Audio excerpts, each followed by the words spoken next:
Daniel Carter, 74 years old, had lived in New Orlando most of his life, in the same white-porched house with the crooked mailbox, the one he and his late wife had bought when their son was a toddler, the one he had kept up with his own two hands, until his knees and shoulders began to complain about ladders and heavy lifting. He was a retired school principal with the slow, thoughtful manner of someone used to listening before speaking, a man whose pleasures were small but steady. The scent of roses in the front garden, the click of chess pieces on a Saturday morning in the park, the satisfaction of coaxing tomato plants to grow tall and heavy with fruit. But his truest joy came from his lifelong friendship with Richard Owens, a man he had met more than 50 years ago, when they were both fresh-faced teachers trying to figure out how to keep 30 restless teenagers quiet for 40 minutes at a time. They had stood by each other through marriages and divorces, through the births of children and the losses of parents, through career promotions and retirements. They had fished on the same pier every spring, told the same bad jokes every Christmas, and knew each other's life stories so well they could finish them.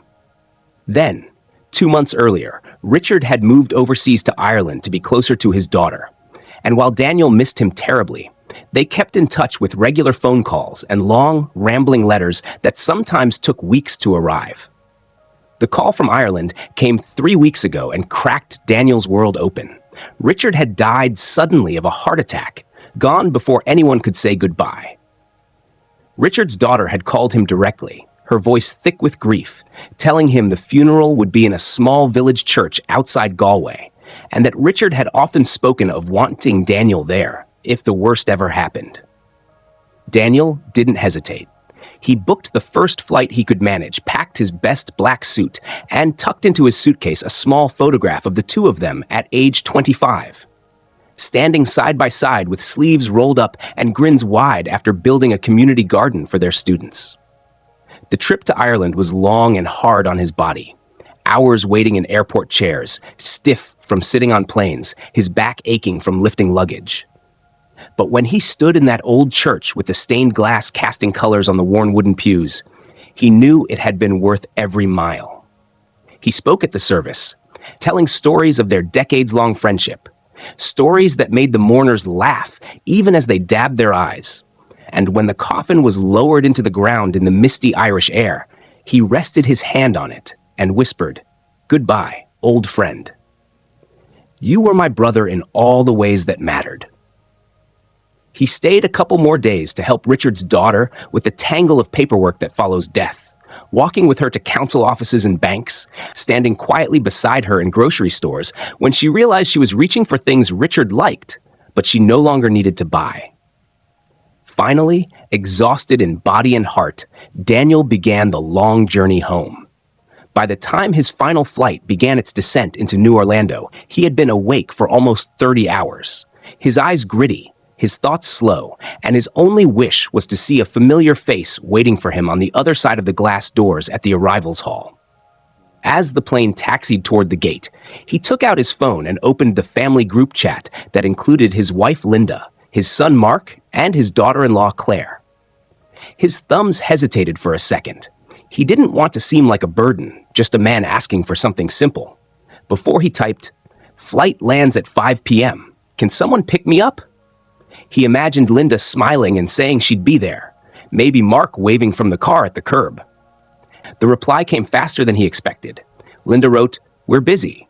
Try Uber." A moment later, Mark added, "Why didn't you plan better?" Daniel stared at the screen for a long moment, the words sharp and cold in a way that had nothing to do with the plane's air conditioning. He thought about explaining how long the trip had been, how he had just buried the man who had been his best friend for over 50 years, how he was too tired to think about hailing an Uber with 3 bags and legs that felt like lead, but he didn't want to plead. He didn't want to give them the power to turn even this into something he owed them an apology for. Slowly, he typed back, "No worries." He slipped the phone back into his pocket and looked out the window as the terminal drew closer.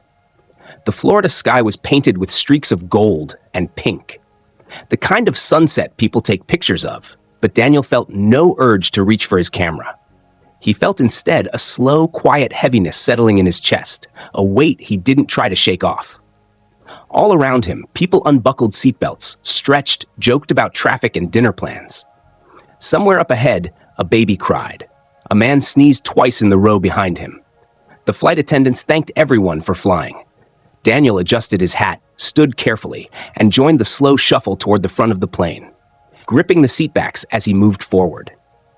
He had no way of knowing that within hours, his family, and many people he'd never met, would be seeing his face on the local news, hearing pieces of this day he hadn't yet lived, and that the quiet, no worries he had sent would become a kind of bitter symbol for the way his story would unfold. Daniel stepped off the plane into the bright, noisy terminal, the sudden rush of humid air making his skin feel clammy after hours in the dry cabin.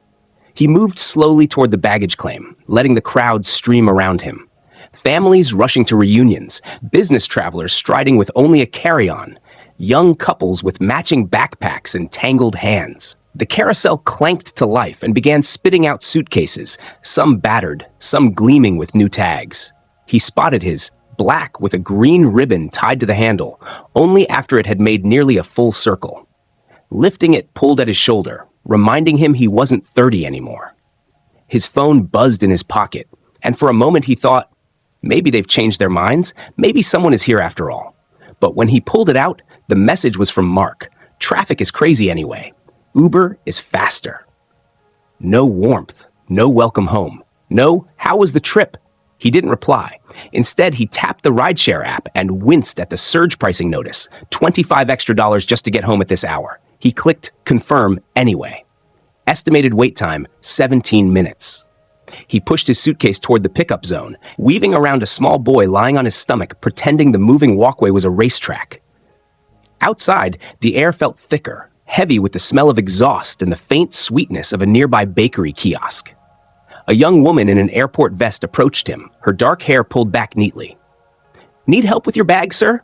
she asked, glancing at the large case by his side. Her name tag read Mika.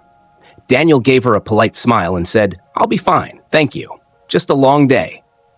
Something in his voice must have told her more than the words, because she stayed nearby until the driver arrived.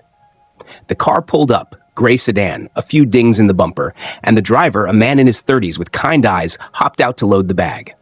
"Long trip?" he asked as they pulled away from the curb. Daniel nodded. "From Ireland. A funeral." The driver's voice softened. "Sorry to hear that. Family?" "Best friend," Daniel said, and that was all. They drove in companionable quiet, the low hum of the engine filling the space where conversation could have gone. Outside, palm fronds swayed in the rising wind, and billboards glared with vacation packages and theme park deals. As they moved further from the airport, traffic thinned, but the clouds overhead thickened. By the time they turned into his neighborhood, the sky had a bruised, purplish edge. The driver glanced upward. "Storm coming in fast. They're saying cold front tonight, maybe even a freeze warning." Daniel made a non-committal sound. He'd lived in Florida long enough to know cold snaps came and went quickly, but still, there was something in the way the air felt, restless, unsettled. They rolled to a stop in front of his house. The grass along the walkway had grown a little wild, tufts pushing up in uneven clumps. A newspaper sat on the porch, still wrapped in plastic, dated over a week ago. Daniel frowned faintly, but said nothing. The driver got his suitcase from the trunk. "Want me to carry it up for you?" Daniel shook his head. "I've got it. Thank you for the ride." He tipped him extra, partly for the courtesy, partly to delay the moment of stepping into the stillness of the house. The gray car pulled away, taillights fading down the street, leaving him alone in the rising wind. He stood there a moment, key in hand, before unlocking the door. The air inside greeted him with a cool, stale smell, the kind that creeps in when no one has been around to open windows or run the heat. He set the suitcase just inside and flipped the light switch. The bulb flickered twice before holding steady, casting a weak yellow glow across the hallway. He took off his hat, hung it on the hook by the door, and reached for the thermostat on the wall. The screen was blank. He tapped it once, then again. Nothing. He pressed the side button, and the display lit for a second before flashing low battery, system offline. A faint mist of his own breath hovered in the air. He sighed, remembering that he had asked Linda, before he left, to make sure the house stayed warm in case of a cold snap.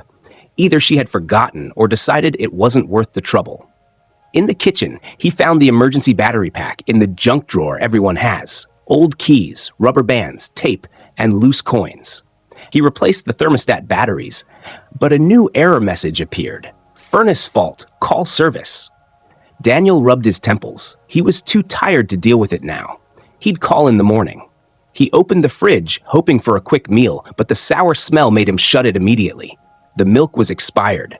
The bread on the counter was hard as a rock. He filled the kettle at the sink, turned on the gas flame, and set it to boil. In the living room, a photo of him and Richard on a long-ago fishing trip sat on the mantel, the two of them in floppy hats, holding up modest bass as though they were trophies. Daniel picked up the frame, straightened it, and whispered, "I got you home, old friend." He sent a quick message to the family chat. Home safe. Furnace acting up. Cold here. No one replied. Outside, the wind rattled the porch swing. Somewhere in the walls, he heard a faint creak, then another, like the house was settling uneasily on its bones. He poured the boiling water into a mug, added a tea bag, and wrapped both hands around it. He carried it to the couch, where he had already spread out the heavy quilt his mother had made decades ago. He planned to sleep there tonight, less climbing for his stiff knees. He told himself he'd check the pipes in the attic after he rested his eyes just for a minute. The mug warmed his fingers. The wind hummed in the eaves. His lids grew heavy, and before he could think better of it, Daniel drifted into a light doze, unaware that the ceiling above the kitchen had begun to bulge in the corner, that a thin bead of water was tracing a path along the seam, gathering weight, waiting for the moment it would break. Daniel woke to a sound that did not belong in a quiet house, a steady, heavy dripping, not the polite tick of a faucet, but the unbroken rush of water hitting a surface. His eyes opened to the dim glow of the lamp across the room, and his first sensation was the cold. The kind of cold that sank into his knees and shoulders, that made the tip of his nose ache. When he swung his legs off the couch, his feet splashed into something shockingly icy. He stood too quickly, heart pounding, and turned toward the kitchen. There, beneath the weak light of a single bulb, water poured from a long crack in the ceiling like someone had upended a bucket on the other side. The table and chairs were already ringed in puddles, the edges of the old rug curling upward. The light above the sink buzzed and hissed, flickering in a way that made his stomach tighten. Instinctively, he reached for the switch and shut the power to the room. The noise of the water seemed louder in the sudden quiet, echoing faintly off the tile. He pulled open the utility closet door in the hallway, the hinges groaning, and bent to find the main shutoff valve. The cold metal bit into his palms as he gripped it with both hands, twisting hard until his shoulders protested. At last it gave way with a reluctant groan, and the rush from the kitchen slowed, then stopped, leaving only the sound of scattered drips. Daniel straightened slowly, wiping his hands on the sides of his trousers. His breath was visible in the flashlight beam he'd brought from the living room. He stood there for a moment, listening. The wind outside pushing against the house in low, rattling gusts, the faint ring of a neighbor's wind chime carried in and out of earshot. Moving from room to room, he began checking for more leaks. The hallway baseboards were damp to the touch, and in the guest bathroom, a faucet was dripping steadily into the sink. He twisted it shut until the drip stopped. At the basement door, he hesitated. The steep steps always made him wary, especially now with the cold making his knees stiff, but he needed to see what shape the boiler and breaker panel were in. He opened the door, and the smell of damp concrete and metal rose to meet him. Taking the steps slowly, one hand gripping the rail, he descended into a shallow pool of water that lapped around his shoes, only an inch deep, but enough to send a chill up his legs. The boiler sat quietly in the corner, its small panel flashing a red code. He crouched, squinting at the sticker that listed fault messages in tiny print. Lockout, reset only after checking vent and drain. He didn't like the idea of touching anything with water pooled on the floor, not with his luck tonight. He turned his flashlight toward the breaker box on the opposite wall. The metal looked dry, but he knew one wrong step could change that. He stayed put, committing to call a professional in the morning. Upstairs again, he toweled the worst of the water from the kitchen floor, laying down every bath towel he could find to stop the spread into the living room. He dragged the wet rug into the back porch, each step heavy with the knowledge that the cold was seeping deeper into the house. When the towels could do no more, he set a pot beneath the slow drip still falling from the ceiling. He picked up his phone and, with fingers that felt stiff and thick, typed a message to the family group chat. Pipe leak. Water off. Cold. I may need a place to sleep tonight. The reply took less than a minute. Linda, we have company tomorrow. House is a mess. Hotel? Mark followed. Dad, you should have winterized before you left. I can't get there. Meeting early. Daniel read the words twice, his jaw tightening not from anger but from something heavier. Resignation. He typed back, understood. He set the phone face down on the counter, the silence that followed pressing in like the cold itself. Pulling his heaviest coat from the closet, he zipped it up to his chin and found the knit cap he used for winter mornings in the garden. He filled the kettle again and lit the gas flame, watching the blue ring flare to life. The warmth it gave off was small but real, and he held his hands above it for a moment, remembering his mother doing the same on stormy nights decades ago. A faint, high-pitched beep caught his attention then. Soft at first, then again, a little louder. He followed it into the hallway. The carbon monoxide detector above the basement door was flashing yellow. He stared at it, heart kicking up. A third beep came, followed by a steady red light and faster beeping. Without thinking, he turned off the stove, twisted the lock on the back door, and pulled it open to the night air. The wind knifed in, bitter and urgent. His mind jumped to the boiler's vent and the words on the panel downstairs.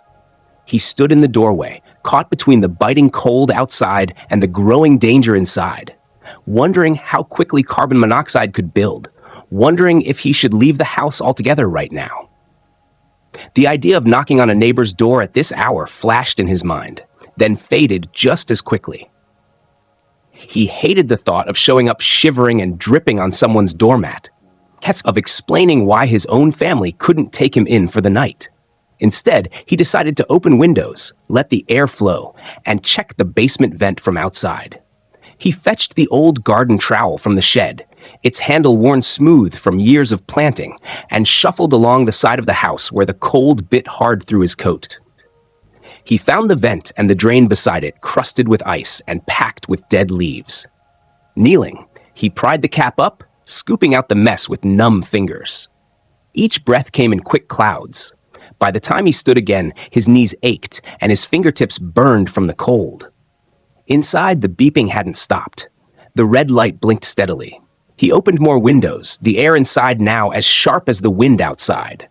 The house groaned under the cold, the pipes shuddering in their unseen channels. Daniel leaned against the counter, breathing slowly, feeling the tiredness wash over him heavier than before. He told himself he would rest for just a minute before deciding what to do next. But the minutes stretched, the cold seemed to dull the edges of his thoughts, and somewhere in the back of his mind, a quiet voice whispered that the night wasn't done with him yet.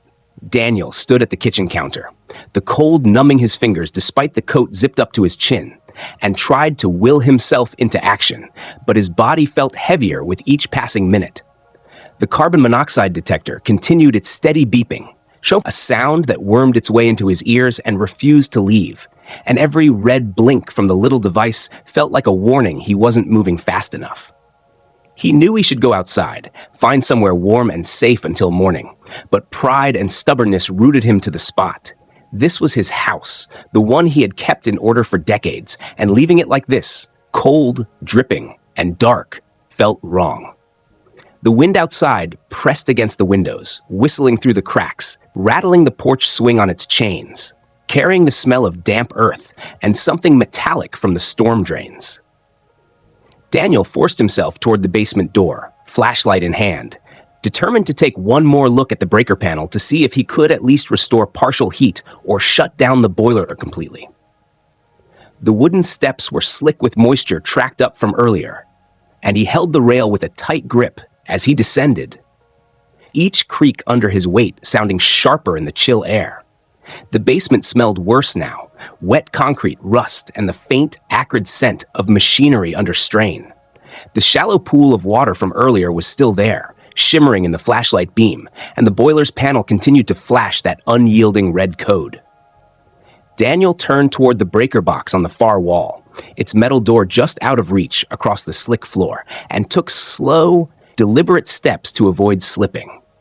His right foot found a patch where the water was deeper than expected, and in that split second of shifting balance, his boot slid forward on the smooth concrete. His left hand flew out toward the breaker box for balance, palm slapping hard against the cold metal, and that was when the world lit up in white.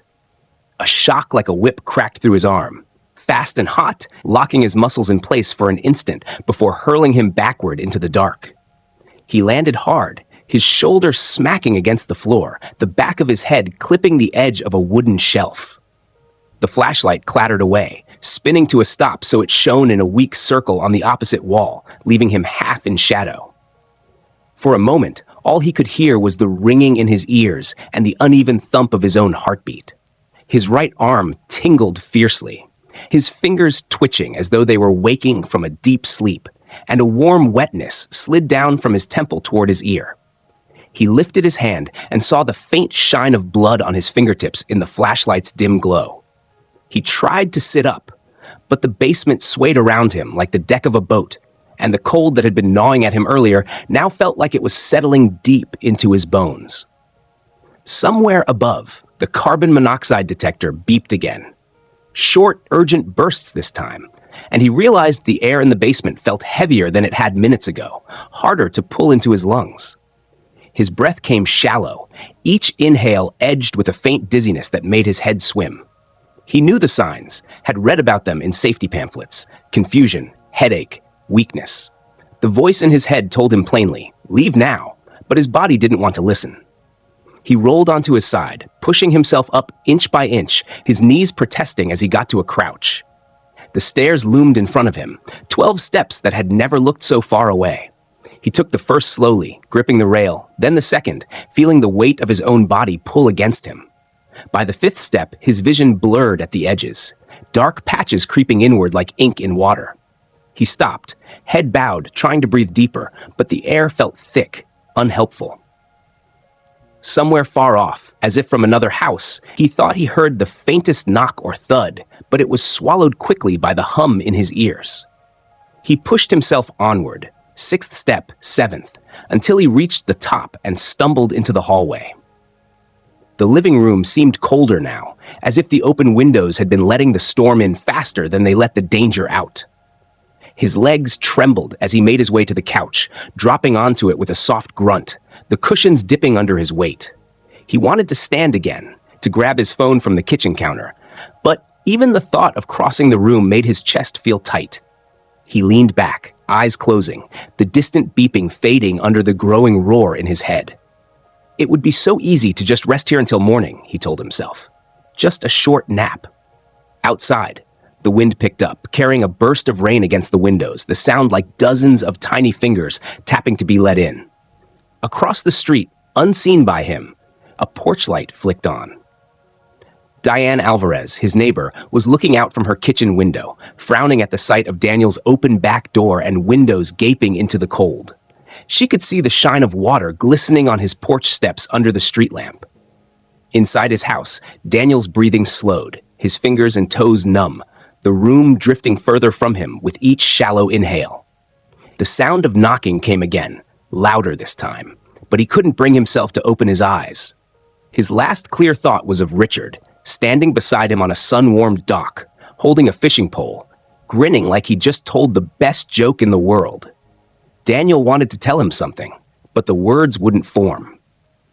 The knocking turned into pounding, a voice calling his name, but he was already slipping into the quiet dark where none of it seemed to matter anymore. The pounding on the door grew louder, and somewhere in the haze that had wrapped around his mind, Daniel became dimly aware of a voice calling his name, urgent and insistent. The sound felt far away, like it was coming through layers of water. But then a sharper noise cut through, wood splintering, hinges groaning, and a sudden rush of cold air swept into the living room. Footsteps pounded across the floor, splashing in shallow water. "Mr. Carter, Daniel? Can you hear me?" The voice was closer now, firmer, and a moment later a strong hand was on his shoulder, shaking gently but firmly. His eyelids fluttered, heavy as iron, and he caught a blurry glimpse of a face. Diane's. Her brow furrowed, her hair pulled back hastily, breath coming in short bursts from running across the street. She was talking quickly, but he could only catch a few words. Alarm. Water. Cold. Another voice joined hers, deeper and more authoritative, and Daniel realized there were more people in the room. Shapes moved quickly around him, flashlights cutting through the dimness, the beeping of the carbon monoxide detector suddenly sharper, as if in warning to the newcomers. Someone pressed something warm over his chest, wrapping him in what felt like heavy blankets. "We've got him," a man's voice said, calm but focused. "CO levels are high. Get him on oxygen now." A plastic mask was fitted over his nose and mouth, and cool, clean air flowed in, startling in its freshness after the sluggish heaviness he'd been breathing. His lungs pulled at it greedily, and a small flicker of clarity began to return. A firm but careful grip slid under his arms, and in one smooth motion, two sets of hands lifted him from the couch and onto a stretcher. He could feel the movement of air as they carried him toward the open door, the world outside spilling in with its crisp night chill and the scent of wet pavement. The lights from the fire truck and ambulance painted the street in red and white flashes, glinting off puddles on the asphalt. Neighbors stood at the edges of their driveways, faces drawn with concern, arms wrapped around themselves against the cold. Someone murmured his name, maybe in recognition, maybe in surprise at seeing him like this, and the stretcher bumped gently as it was loaded into the back of the ambulance. Inside, the space was bright and clean-smelling, the hum of equipment filling the air. A paramedic with short hair and a steady gaze leaned close. "You're safe, Mr. Carter. We're taking you to New Orlando General. Just keep breathing that oxygen." She adjusted the flow, checked the pulse monitor on his finger, and glanced at the other paramedic. "Pulse is weak but stable. Hypothermia is moderate. Skin temp is low. We'll warm him en route." Warm blankets were tucked tightly around him, and a heated pad pressed against his chest.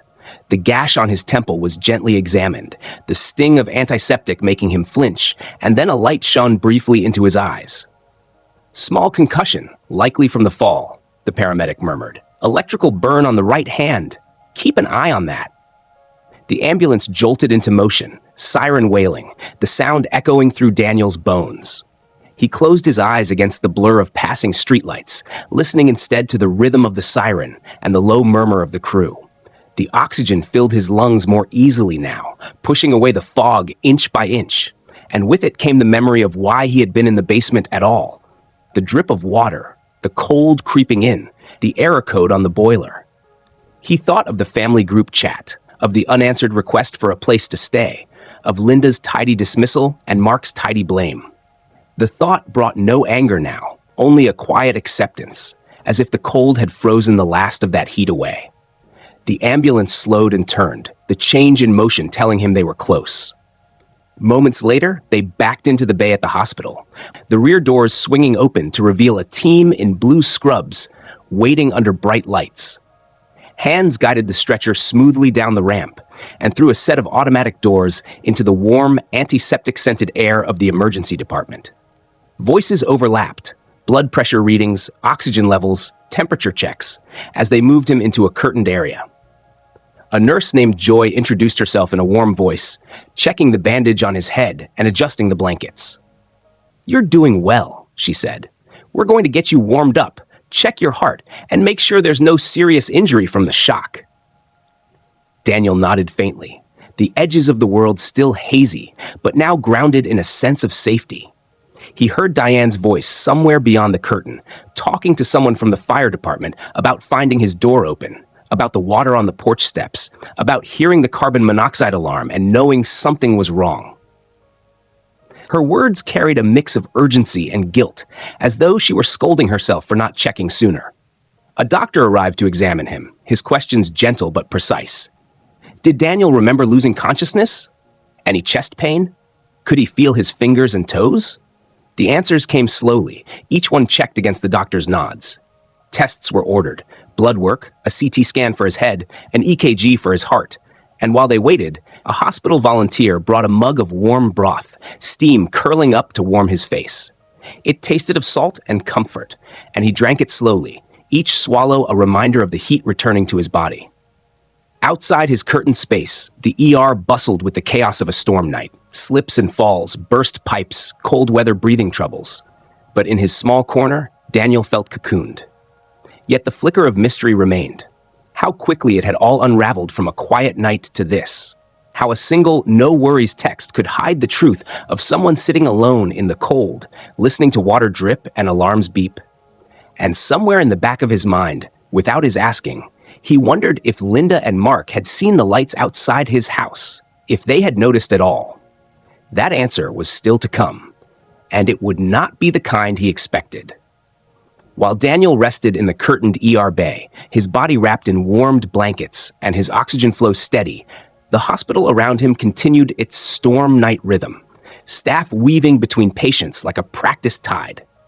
Outside, the rain had eased, leaving the streets slick under the street lamps, and in the glow of those lights, the fire truck still idled in front of Daniel's house as crews finished securing the property. It was there, on that dim street, that a local TV crew arrived, drawn by a scanner report of multiple storm-related rescues in New Orlando. Reporter Paula Singh, a woman known for covering community stories with quiet precision, stepped out of the news van and began speaking with the fire lieutenant. She wasn't looking for drama. She wanted safety reminders for the unexpected freeze. But as the lieutenant talked about frozen pipes, boiler failures, and carbon monoxide alarms, he mentioned one call in particular. An elderly man found barely conscious in his own home. Heat out, water leaking, air thick with carbon monoxide. Paula's interest sharpened when a firefighter quietly added, he'd just gotten back from burying his best friend overseas, texted his family to pick him up at the airport. They told him to get an Uber. That detail, spoken without malice but heavy with disbelief, landed in her reporter's mind like a stone. She asked to keep the man's name private, but requested permission to use the circumstances as part of a larger public awareness piece. The lieutenant agreed. Across town, in the ER waiting area, Diane Alvarez sat with a cup of vending machine coffee, speaking to a producer by phone about what she had seen. The open windows on a freezing night, the water pouring out from under the front door, the carbon monoxide alarm blaring. I just had this feeling something was wrong, she said. I thought, if I don't check now, I might regret it forever. Paula's crew shot wide angles of the house, the ambulance, the fire truck, careful not to invade privacy. The story came together in the van, footage of emergency crews, an interview with the lieutenant about cold weather dangers, a clip of Diane explaining her decision to act, and Paula's calm narration. At 10:02 p.m., the segment aired on the local news. Viewers saw the flashing lights against wet pavement, heard about the dangers of sudden freezes, and then came the line that shifted the tone. In one case tonight, a man returned from an overseas funeral to find his home dangerously cold and leaking water. With no one to meet him at the airport, he arrived to an empty, unheated house, and within hours, the combination of freezing temperatures and carbon monoxide nearly claimed his life. It was careful, factual, without naming names, but anyone who knew Daniel's family dynamic could connect the dots. Across New Orlando, phones lit up.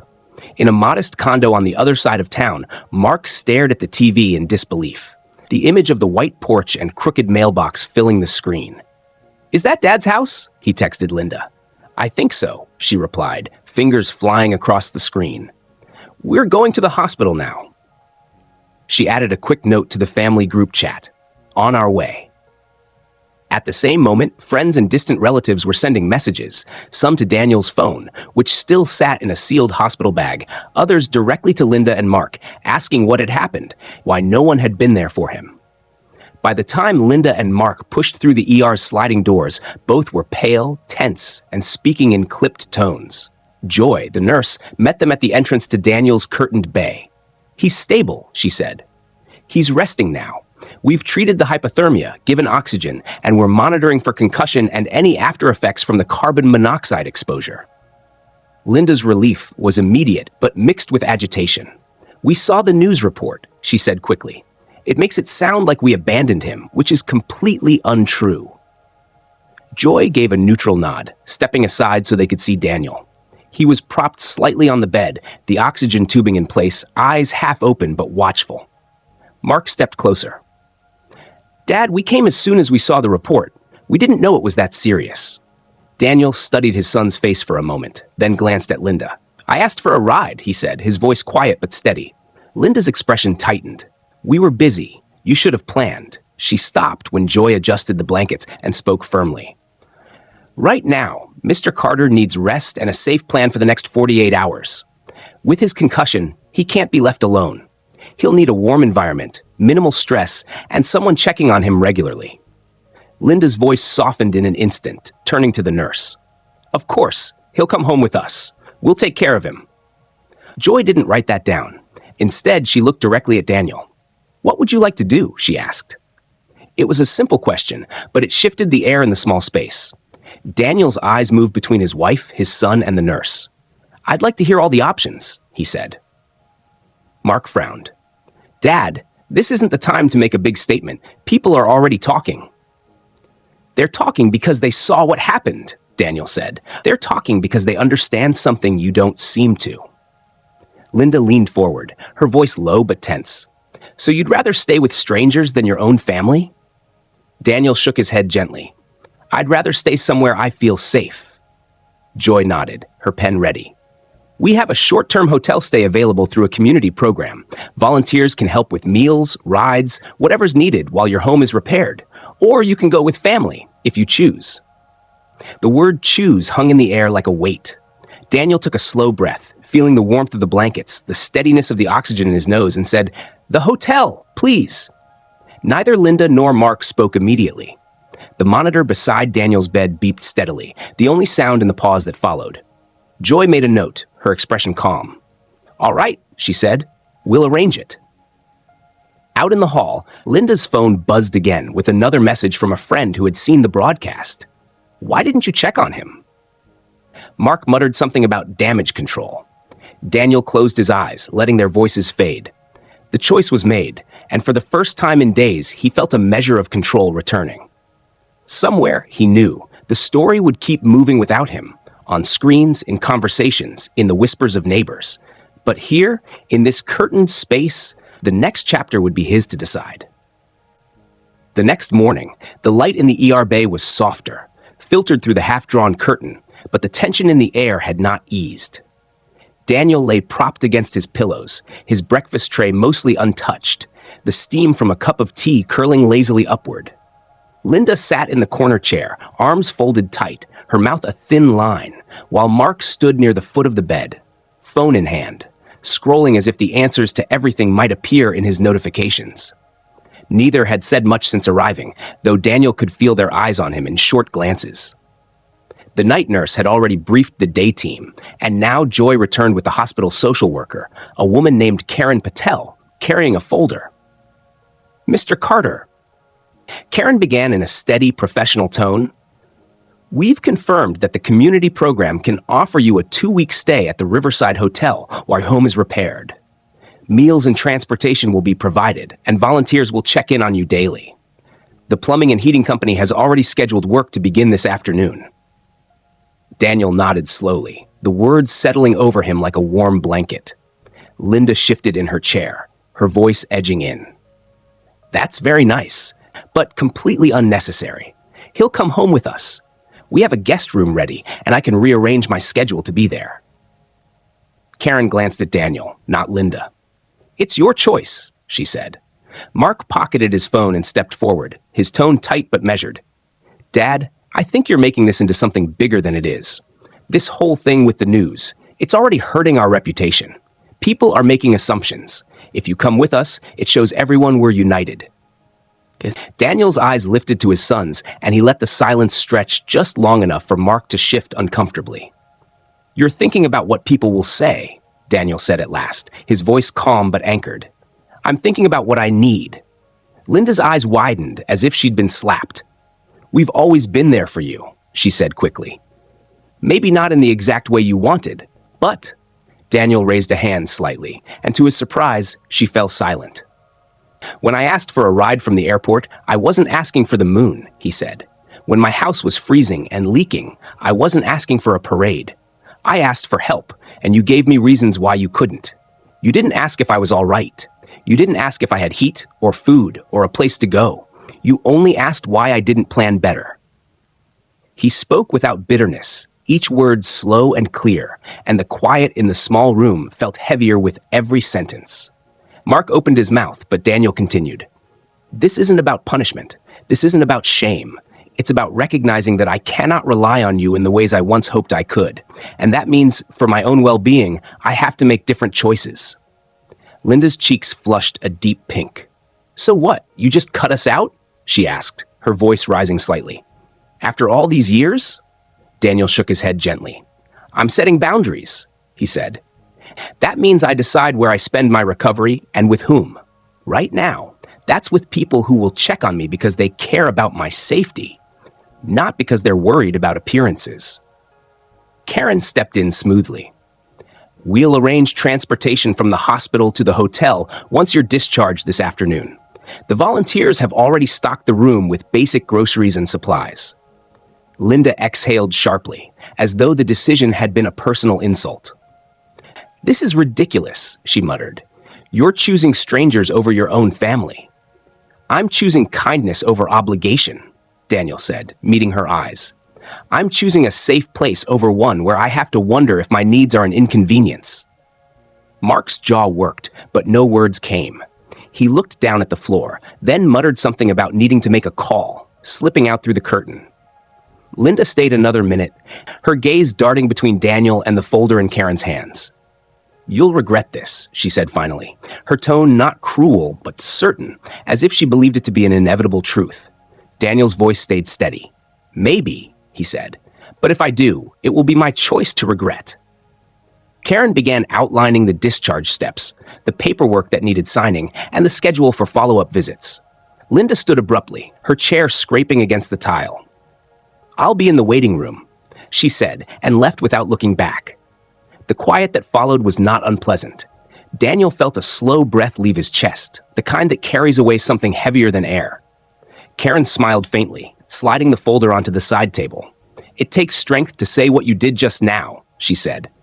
It doesn't feel like strength, Daniel admitted. It feels like closing a door I've been holding open for years. Karen's reply was simple. Sometimes closing the door is how you keep the cold out. Joy returned to check his vitals, her expression approving but neutral. She didn't comment on what she'd overheard, but as she adjusted his blankets, she gave his arm a small squeeze. When she left, Daniel leaned back into his pillows and let the warmth of the hospital air sink into his skin.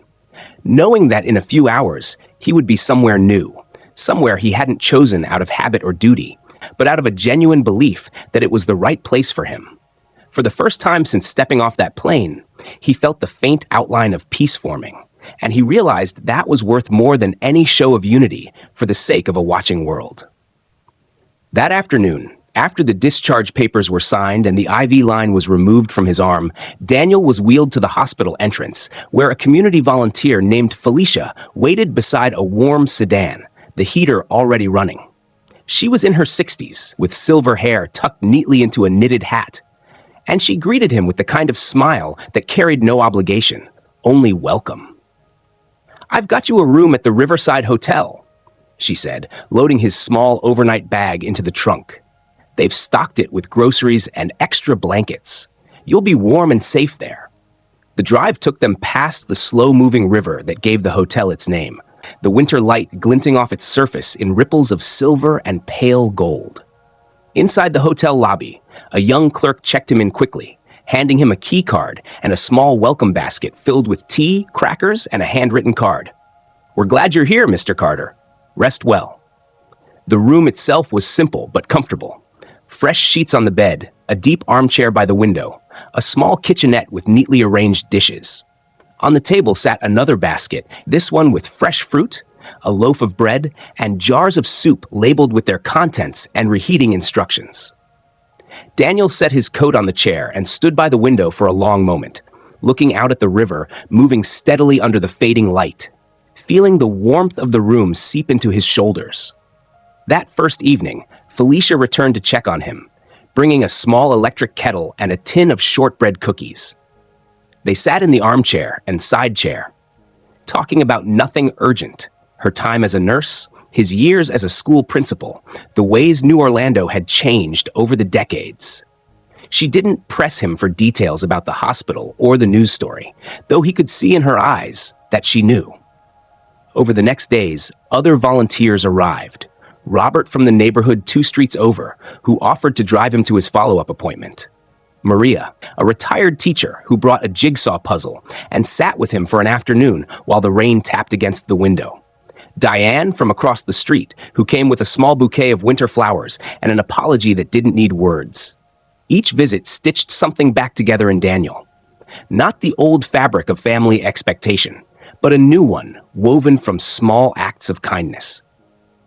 In the evenings, he would make tea, sit in the armchair, and watch the river carry bits of driftwood downstream, feeling the current's quiet strength. Meanwhile, the repairs on his house moved quickly. The burst pipe replaced, the boiler serviced, insulation added where the walls had thinned with age. The restoration company even installed new carbon monoxide detectors and a smart thermostat he could control from his phone, a gift from the local safety council. Twice during his hotel stay, Linda texted short messages, "How are you feeling?" and "Repairs must be nearly done." Daniel replied politely but briefly, unwilling to reopen the door he had closed in the hospital. Mark called once, his voice awkward, as if he were balancing between apology and justification. "People at work keep asking if you're okay," he said. "I told them you were fine." "I am," Daniel answered. "Better than fine, actually." There was a pause, and then Mark asked, "Will you let us know when you're back home?" Daniel told him he would, but not to expect a gathering. By the end of the 2 weeks, the house was ready, and Felicia drove him back. Stepping onto his own porch again, Daniel noticed the fresh paint where water had once stained, the quiet hum of heat inside, the faint scent of new wood and clean air. On the kitchen counter sat a basket from the neighborhood, "Check on a neighbor" group. Bread, soup, batteries, and a card signed by a dozen names, many of whom he had only known in passing before. That evening, he made himself a simple meal, lit the lamp in the living room, and sat beneath the photograph of himself and Richard on the fishing dock. "I think you'd approve," he murmured. "I'm doing it my way now." Weeks passed, and the roses in the garden began to send up the first tentative shoots towards spring. Daniel joined the Check on a Neighbor group formally, offering to call or visit others during storms or emergencies. He found himself teaching chess to a teenager down the street, accepting coffee invitations from neighbors he'd barely spoken to in years, and even sitting on the porch with Diane to plan a community safety workshop before the next cold season. One crisp morning, Linda's car slowed in front of the house, hesitated, then continued down the street without stopping. He watched it go, feeling no anger, only a quiet acceptance that some distances are better left as they are for now. When the anniversary of Richard's funeral came, Daniel took a short trip to the coast, scattering a handful of rose petals into the waves and watching them drift out toward the horizon. Standing there, the wind in his hair, he thought of the text that had started it all. "Flight lands at 5 p.m. Can someone pick me up?" And the replies that had seemed to close one door but had opened another he hadn't known existed. The family he had hoped for had not been the family he could count on. But he had found something else in its place. A net of care, held not by obligation, but by choice. As he walked back to the car, the late afternoon sun lit the water in a warm glow, and Daniel realized he felt lighter than he had in a long time. Not because everything was perfect, but because he had learned that real safety, real comfort, comes from being where people show up because they want to, not because they have to. That truth, he thought, was worth carrying home.